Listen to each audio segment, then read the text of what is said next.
What sort of life would you have to have so that you could bear your suffering nobly? That's a good question to ask yourself. Now, and so we had people just write for 15 minutes. If you could have what you wanted, needed, what might that look like? And there's an instruction there too, is do it badly. Because what the hell do you know? And besides, your vision's going to change as you progress through your life. And so you're not going to get it done perfectly, but that's okay. Get it down. Get a rough first draft down, right? A rough approximation of who you could be if you got your act together.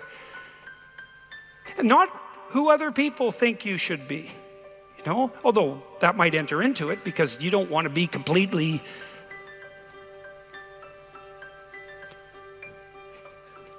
You can't be who you are properly and ignore the fact that you're embedded in a social context. And so you have to take the fact that there are other people into account. And it doesn't mean be who your parents think you should be either, even though that's another source of information that you might want to consider. It's a deeper question. It's like, what would actually motivate you?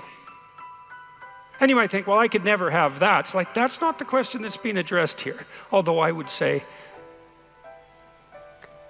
there's no sense floating off into some kind of impossible juvenile fantasy. And we're making an assumption that you're taking the question seriously and that you're going to remain within the bounds of what you regard as sanely reasonable. So that's the first part. The second part was the opposite of that. It's like, okay, now you've specified a goal, where the goal is, in some sense, both your character and your life. And you've specified that rather vaguely. You only had 15 minutes to write about it. And that's a good thing, because now you have something to move toward. Now, I could tell you this technically. This is an interesting thing to know. People say they want to be happy. That's not true, by the way. If you investigate what people mean when they say they want to be happy, they say, I just want to be happy. It's a very funny phrase. It's, what do you mean, just? Like, there isn't anything harder than that. So you can't just say just, that's all you want. You just want to be happy all the time. That's all it would take. It's like, good luck with that. That's not going to happen. So you can get rid of the just. And then, I want to be happy. Well, maybe. Actually, what people really mean when they say that is they don't want to suffer and be miserable. So really what they mean is they don't want to experience excess negative emotion. And you can find that out if you carefully question people and carefully analyze the answers. You find out they're actually more concerned about avoiding the catastrophic negative than living in a world of hedonistic delight. Now, you also find that while avoiding the catastrophic tragedy, they wouldn't mind having a little bit of hedonistic delight. And so some happiness is interleaved in there. Then you might ask yourself, to the degree that people do want hedonistic delight when they're being happy, what does happy mean? And you might think, well, happy means getting what you want. Happy is how you feel after Christmas dinner. It's like, no, that's asleep, right? That's content and asleep. Now that's a form of contentment, but it isn't really what people mean when they say that they want to be happy. The happiness that people refer to when they talk about happiness has more to do with enthusiasm. And enthusiasm is an interesting word because it means, it's entheos. It means to be inspired. Inspired is in spirit. It means to be imbued with the Spirit. Well, enthusiastic is to be imbued with the Spirit of God, interestingly enough. And we'll return to that. When do you experience the positive emotion that's associated with happiness?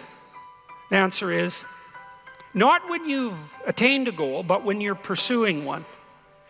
So you're set up, your positive emotion is associated with movement forward.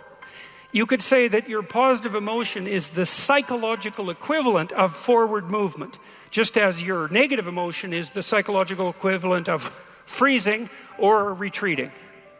And so your emotions are very tightly tied to your action. Freeze, retreat, negative. Advance towards a goal, positive. No goal, no positive emotion. Now, if you don't remember anything else from tonight, that's a good thing to remember. No goal, no positive emotion. A corollary of that as well is no goal, confusion. So no goal not only means no positive emotion, it also means confusion, and confusion means anxiety and dread. And so a life without a goal is confusing and hopeless. And that begs a question, what should the goal be? And that's partly what we're trying to establish. You wrote for 15 minutes, you try to develop a vision for your life. Now you have something to move toward. That sets up the precondition for potential positive emotion and happiness. What else do you need to motivate you? Well, how about negative emotion?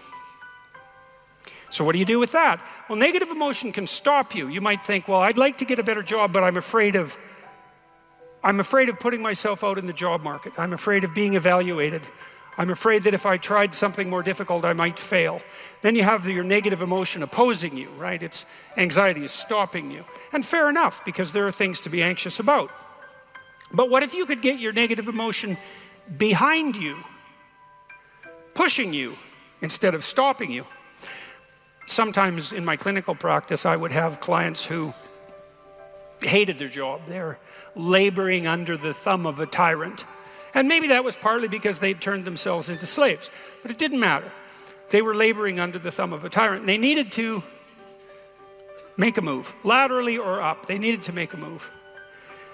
And they were often afraid to. And they had their reasons. They didn't want to contemplate their resumes. They didn't want to open up their CVs. They didn't want to face the inadequacies of their past. They were afraid of being evaluated. They were afraid of being rejected. They didn't know how to negotiate. They didn't know how to conduct themselves in an interview. They were afraid of losing the security they'd already built up. They had their fears, and they were real, and those fears stopped them. But they'd come to me and say, oh my God, you know, I'm so miserable. My life is so miserable. And we'd take that apart. And one of the reasons was because they were laboring under the thumb of a tyrant. And then we'd talk that through, and they'd say, well, I'm afraid to make a change. And I'd say, well, that's okay. That's understandable. How afraid are you of not making a change? Let's make a little vision of that. You're 35, you hate your job. What's the consequence? You're not motivated. You don't want to get out of bed in the morning. You're starting to get depressed. You're getting bitter. You're getting resentful. You're getting cynical. You're amotivated at work. You're not doing a very good job. And you're starting to shrink. Now play that out for 10 years. You don't change it. You don't fix it. And what happens? Well, it's not like it's going to get better of its own accord. What's going to happen to you? Well, for sure, at minimum, what's going to happen to you is you're going to be in the same situation, but 10 years older. And if you can't get out of that situation now, what the hell makes you think you're going to get out of it in 10 years? You're 10 years older, you're 10 years more bitter, you're 10 years more cynical. Maybe by that time your marriage has collapsed because who the hell wants to live with you? You're even more of a slave than you were because you've labored another 10 years under the thumb of the tyrant and stepped backwards every time you were asked to, so you got smaller and smaller as the tyrant got bigger and bigger. It's like, think about that, and that means imagine it. Imagine that, okay? Now that's the situation. You're stuck where you are, but it's 10 years from now. And when I say think of that, I mean imagine that. It's like really play it out. It's like, you know how miserable you are now? You're afraid of making the necessary changes, but you know how miserable you are now. Just imagine how miserable you could be in 10 years. And in all likelihood, what you'll find is that you're way more afraid of that than you are of whatever's stopping you in the present. It's really useful to know what your own particular brand of hell might be. And so one of the things we do in this writing exercise is have people do the reverse. Like, okay, so imagine now, 5 years from now, you've let whatever temptations you're particularly susceptible to have the upper hand. And they've augured you into the ground. You know, one person's an alcoholic, another person's a criminal, another person's living on the street, someone else is like skirting the edges of prostitution, somebody else is narcissistic and bitter, somebody else is depressed and anxious. You know where you would fall off the edge of the earth if you fell off in whatever direction you're prone to fall off. Everyone knows that, but we avoid that. You know, that's rule 3. Do not hide things in the fog. Is that the rule? Do not hide unwanted things in the fog. Yeah, well, we often won't allow ourselves to imagine the catastrophe that we're pursuing. Let's say through inaction. That's a good thing to fix. So now you say, well, you think for 15 minutes, that's not very long, about who you could be and what you could have if you could have what you wanted, if you were who you could be. And then you think about what sort of hell you could produce for yourself if you didn't do that. And that's not a bad polarity. It's like, I'm going to get away from that and I'm going to move towards that. And then you have your negative emotion working for you and your positive emotion working for you. And that's a good gradient. And that's a great gradient emotionally because, as I said, you don't experience positive emotion except in relationship to a goal. And if you got a nice gradient on your goal pursuit, then that's going to increase the degree to which you feel positive emotion. And positive emotion, by the way, isn't just about being happy. That's the most trivial part of it in some sense. Positive emotion allows you to focus.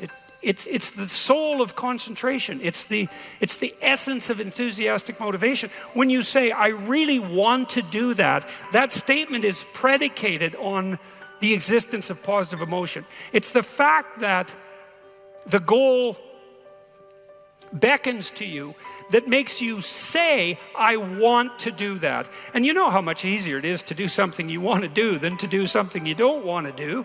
And that ease is actually a consequence of the activation of the system that governs positive emotion. And you might ask yourself, well, how powerful a system is that? And I would say, well, almost all of the drugs of abuse that people are most prone to abusing are abused because they activate the positive emotion system. So cocaine, methamphetamine, heroin is also a painkiller, but it has a psychomotor stimulant element. That's the technical term for the pharmacological effect of pharmacological agents on the positive emotion system. Psychomotor stimulation. Psychomotor because it's associated with movement forward. And cocaine is such a powerful drug because it makes you feel like you're doing something worthwhile. That's the system it hyperactivates. And so it's a primary system of motivation. It's as old as forward movement itself. It's a cardinal source of meaning.